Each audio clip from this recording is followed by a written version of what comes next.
Everyone, welcome back to my channel Learn Biology in Easy Way. In this video, I am going to discuss an important topic of genetics, that is DNA replication. Initiation of replication in prokaryotes. The initiation of replication is directed by a DNA sequence called the replicator. The replicator usually includes the origin of replication, the specific region where the DNA double helix denatures into single strands and within which replication commences. The locally denatured segment of DNA is called a replication bubble. The segments of single strands in the replication bubble on which the new strands are made are called the template strands. When DNA untwisted to expose the two single-stranded template strands for DNA replication, a Y-shaped structure called replication fork forms. A replication fork moves in the direction of untwisting the DNA. When DNA untwists starting within a DNA molecule, as in a circular chromosome, or replication starting within a linear chromosome, there are two replication forks. Two Ys joined together at their tops to form a replication bubble. In many cases, each replication fork moves so that bidirectional replication occurs.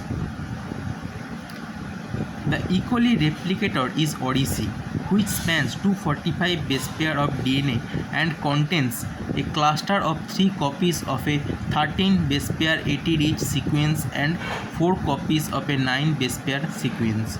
For the initiation of replication, an initiator protein or proteins bind to the replicator and denature the AT-rich region. The E. coli initiator protein is DNA A, which binds to the 9 base pair regions in multiple copies, leading to the denaturing of the region with the 13 base pair sequences. DNA helices are recruited and are loaded onto the DNA by DNA helicase loader proteins.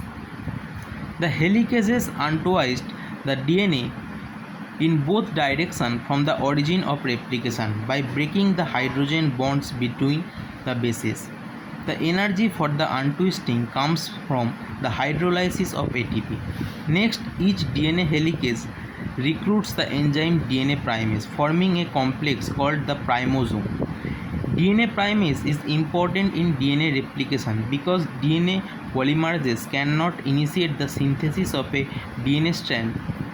They can add nucleotides only to a pre-existing strand. That is, the DNA primase synthesizes a short RNA primer to which new nucleotides are added by DNA polymerase.